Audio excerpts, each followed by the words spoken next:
Rudy Kurniawan. He didn't walk into the room, he kind of inserted himself there. The back of the room, not obtrusive, not offensive, appropriate placing for a new enthusiast learning the ropes, the vines, so to speak. Eager, though, and oh so engaging the other back of the room wannabes in artful commentary, jokes, and just to fill in the charisma patina, yes, asking these back of the roomers for their most often ignored, as they are back of the room for a reason, what do you think about? Point to the catalog advice.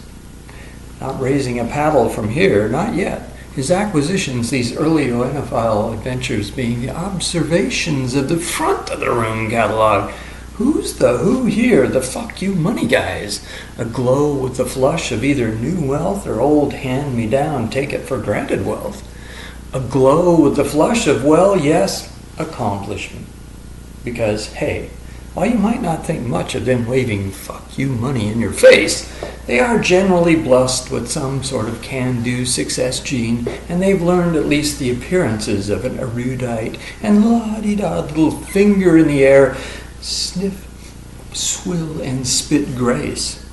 So who's the real who here leads to each of these back-of-the-roomers can at least provide, no, not an invitation, like some sleazy sales type just sucking up to do a 30-second pitch. No, Rudy wants to be genuinely, sincerely friends with the front of the roomers, and not just the front of the roomers, but the ones who have a circle, yeah, a group, a club. Rudy wants to be in that club, and really not just another wannabe with a better line BS, but to have them like Rudy, accept Rudy, because that's where he belongs, really. And he does get those not invitations, not introductions, leverages a polite hello with a well-timed and cogent commentary, a joke, all just right. Which is the one thing the true front of the roomers can sniff out in a bloodhound second. That says, yes, this fits some primal archetype to a T. Right stance, right clothing, adornment, right body language, a beautifully produced, perfectly cast movie in the flesh.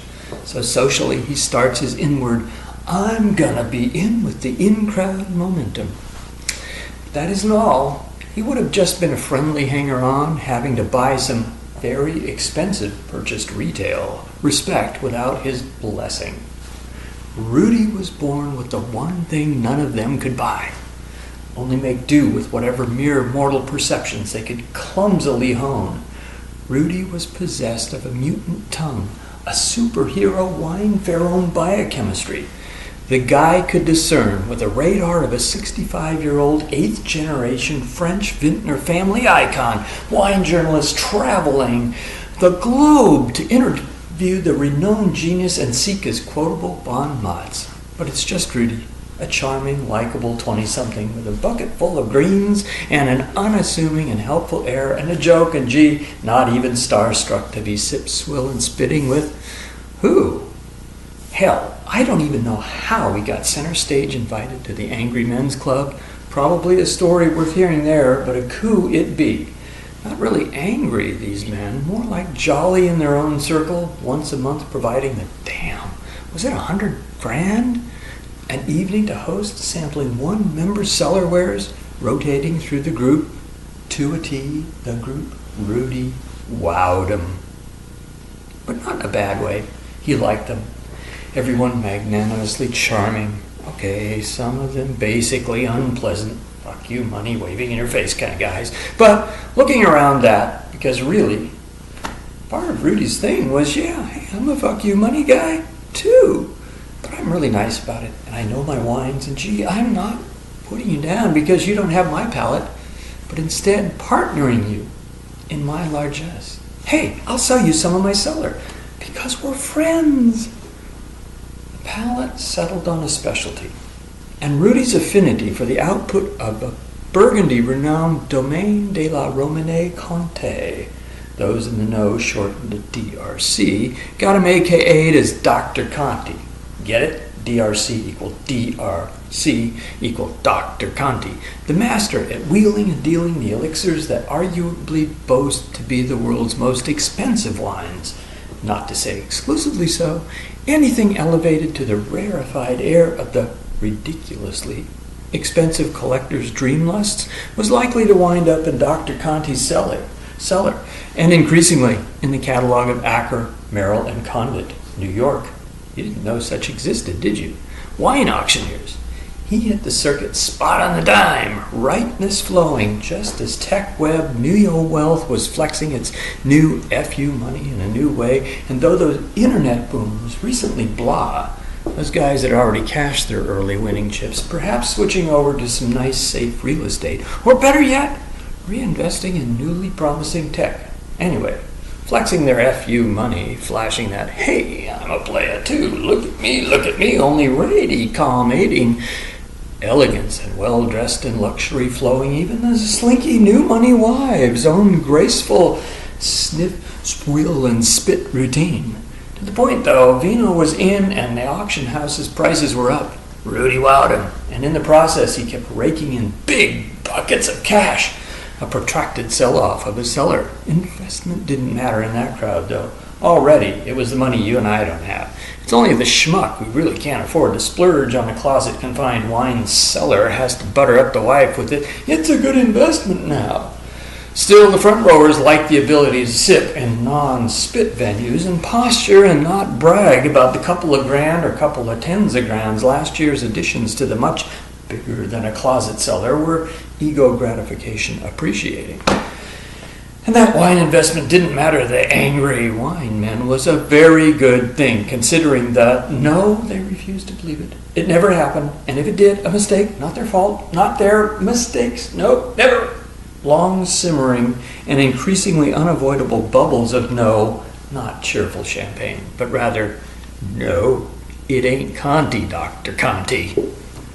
At first they were just, oh, the poor guy. But yeah, there's some scum out there. It's okay, Rudy. We still like you. Could happen to anyone. A forged bottle of some small country's gross domestic product, Christ, wine. The word not enough. There must be a bigger, a grander, more bigger word to describe fermented grapes aged and bottled.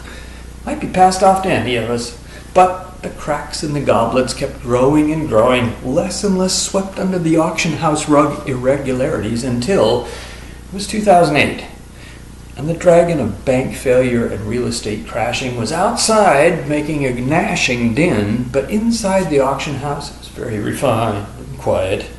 Until at the very last minute, without warning and without explanation, Rudy's Domaine Pensal Claude de Saint Denis Grand Cru bottles, along with the entire of his offerings, poof, were summarily retracted from auction. Per the Domaine Pensal rep, those vintages marked as 1945 through 1971 predated the actual first Domaine Pensal Claude Saint Denis Grand Cru appellation vintages by 11 through 37 years. Those babies be fakes, in other words. After that, Rudy be not cool. The fickle turn of the front of the room's rightness thermostats reset, and the clubhouse gate key relocked. And the clubhouse gate lock rekeyed. Nobody touching RK stock, he turned to unwary markets and assumed names, but eventually even those ploys faltered. By 2012, yep, the policeman was banging on the door a 6 a.m. Rouse tune, and in they, well, a close second away from burst, but at least at the last, Rudy begrudgingly acceded to the open-the-door demands, and in they swept, tripping in glee over fake labels, empty real bottles, corks, wax sealant, foil, what do you call them, go scrunched over the cork? A potpourri of evidence, in other words. Even the FBI had a closet wine aficionado guy who took umbrage at the brazen, but no doubt polite, rip-offs. In 2013, Rudy said hello to his new home, a federal institution in the California desert. In the process, many things learned. For one, did I say something about an assumed name? Long before, even Rudy weren't really Rudy, and in fact he had been immigration busted and told to return to, well, wherever, just get out of this front of the room USA, years before. Still, the palate. He really did have some magic. Good enough, strong enough mojo that he could cook up close approximations, fooling the lesson-down Oeniferone sniffers. Now you can go online yourself or to the online repository of everything and find Rudy's formula for 1945 Chateau Mouton Rothschild. You're 12 grand a bottle at present, and using a nice California offering or two and almost affordable $300 retail, recreate it pretty close yourself.